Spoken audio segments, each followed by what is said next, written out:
What's up everyone? Welcome back to the channel. I appreciate you taking the time to be here. If you are new to the channel, my name is Marshall and behind me is Elizabeth, my 1951 Dodge Coronet that we have been working really hard on swapping onto a 2003 Ford Crown Victoria chassis. Since the last episode, we've made some decisions, we've figured some stuff out, we've been fabricating a bit. So let me flip the camera around, show you where we're at.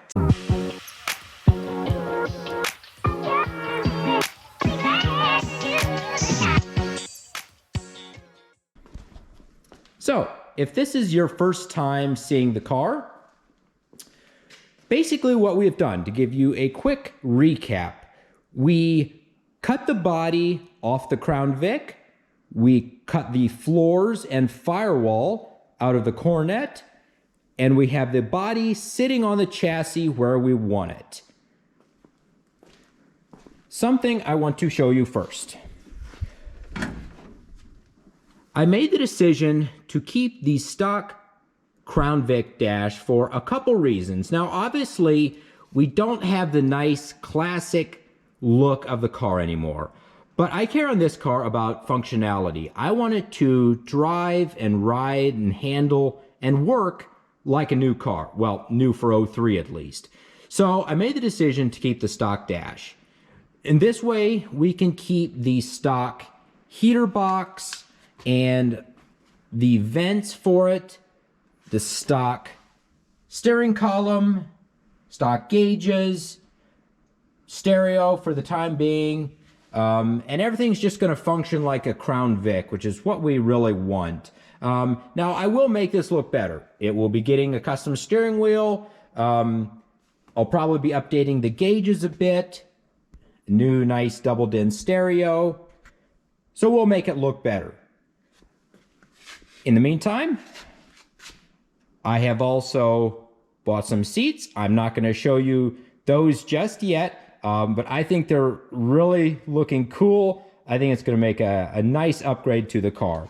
Now, the last videos, we kind of went through the process of what it took to lengthen the chassis because the Coronet wheelbase was almost 9 inches longer. So we actually had to cut the Crown Vic frame in half, moved it back almost 9 inches, welded frame sections in, made the floor plate panels for that, so that's done.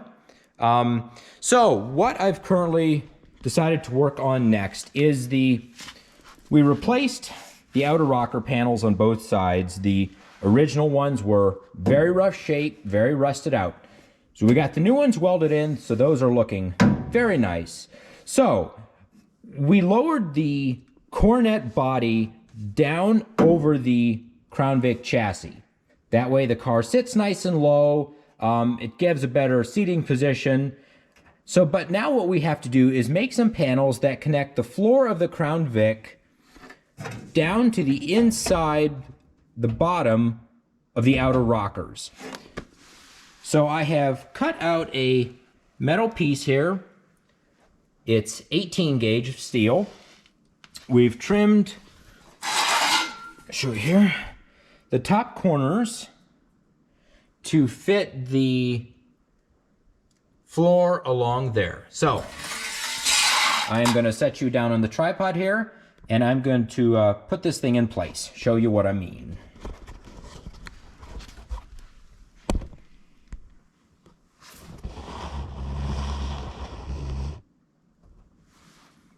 Hopefully you can see there.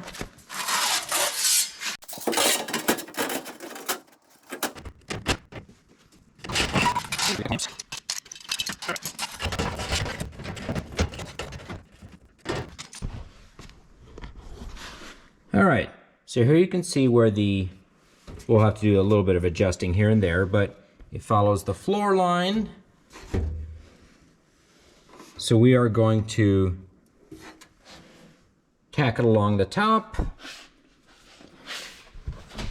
Then, sorry, kind of hard to see here, the bottom pinch rail, we're going to go through on the inner panel punch some holes. That way we can plug weld them to the outer rocker here.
Alright, so I got the inner panel all welded in, top and bottom, and I moved on to making an outer filler panel that connects the outer part of the rocker, has a 90-degree bend in it, and goes up and connects to the floor, kind of makes it double thickness, make it a little stronger. I'm using 18 gauge for this.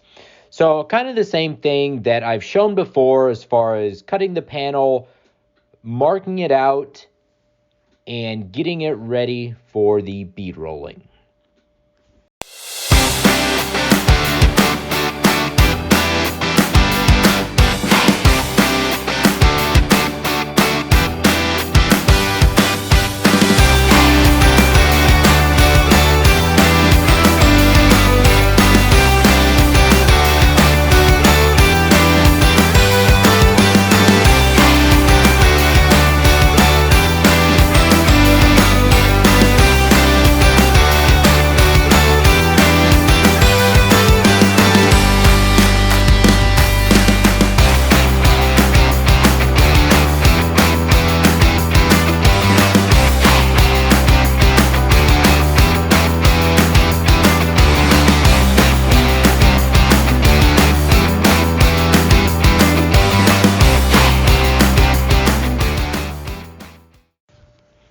Alright, so I cut the panel in half so I could both get it into the sheet metal brake and also into the bead roller, which I do now have powered so I can do the bead rolling without a second person, which is nice. So I was to bead roll the panel, put into the sheet metal brake, put a 90-degree bend in it.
right, so we finally have the one front inner rocker all finished and primed.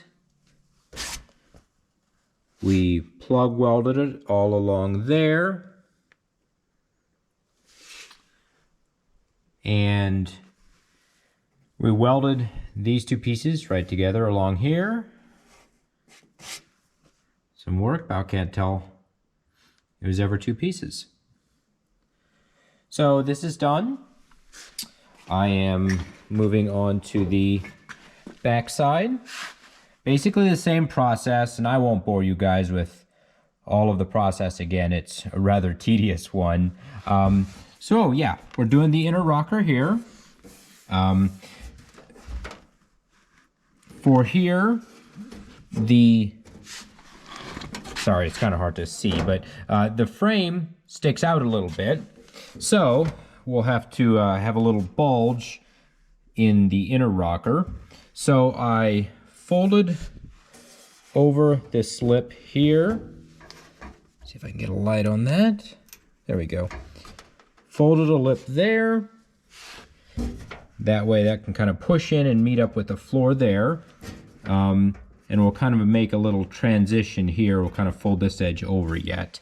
So yeah, just repeating the exact same process that we did on the front. All right, guys, that is a wrap on this episode. I know it was not as exciting maybe as some of the previous work we've gotten done. Not so dramatic. Obviously, building inner rocker panels is not that exciting. However, it's a necessary part to the build. I know it's been a lot of what I've already done before as far as, you know, cutting panels and doing some bead rolling and some welding. But that's just how it goes with some custom stuff. It's a lot of kind of doing the same thing. So it doesn't feel like I got a ton accomplished, but rocker panels started. I ran out of weld through primer, so I had to kind of pause on that till I get some more, which should be next week. Obviously saw we got the dash kind of put in place. So we'll continue doing a little bit of work with that. In the next episode, I may be showing the new seats and kind of working on getting those mounted. So some more fabrication is going to be required for that. So thank you for watching. I appreciate the support, the new subscribers. I appreciate each and every one of you. So thank you. I will see you in the next one.